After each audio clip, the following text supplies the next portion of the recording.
မင်္ဂလာပါခင်ဗျာလူသစ် VIP 2ရက်ပဲကြံပါတော့တယ်ဟုတ်ကဲ့10ရက်နေ့ထိပဲလက်ခံမှာဖြစ်ပါတယ်အဲ့တော့ကျွန်တော်တို့ဗတ်တစ်သမားတွေကဘာတွေရမှပြည့်စုံမလဲအဲ့ဒါတွေဘုဟုတုတပေါ့နော်မေးထားများလို့ကျွန်တော်ဒီရပဲကျွန်တော်ဖြည့်ပေးမှာပေါ့နော်အရင်ဆုံးကျွန်တော်တို့ထိုင်းနိုင်ငံမှာဗတ်တစ်ရပြီဆိုဟောဒီလိုနေနစ်စာရွက်ရတယ်ပေါ့နော်ဒီနေ့ကတော့နေနစ်မှာလက်ပွေနှိပ်လို့ရတယ်ပေါ့နော်အဲ့ဒါမှာပဲနှိပ်ဒါမှမဟုတ်ဒုတိယတစ်ဆင့်ဖြစ်တဲ့ဒီဘော်တော်ဟတ်ဆိုထပ်တွဲတယ်ပေါ့နော်အဲ့ဒါရဲ့ဘော်တော်ဟတ်ဆိုထွက်တာနဲ့ကျွန်တော်တို့ငွေချေပေါင်းရှာဒီပါလာမယ်ပေါ့နော်ဟုတ်ကဲ့ငွေကြီးပေါင်ချာရလာပြီဆိုရင်ဘာထက်ရအောင်မလို့နောက်ဆုံးအဆင့်ပေါ့နော်ဒီ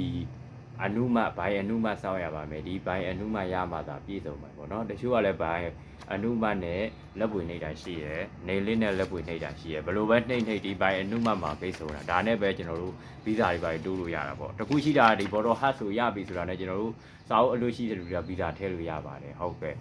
ပိုင်းအောက်ကကတော့ကျွန်တော်တို့အရင်စိတ်ပူမယ်ပိုင်းရောက်ကလက်ရှိတဲ့လူဟောင်းတွေမေးကြည့်ဘာမှသုံးရတာမဟုတ်ဘူးအရေးကြီးတာဒီစာရွက်เนาะဒီစာရွက်ရရင်အားလုံးပြည့်စုံပါပြီအားလေးပြောပြတာပါအားလုံးကျေးဇူးထုတ်တင်ပါတယ်ကျွန်တော်ဘဝင်းပါခင်ဗျာ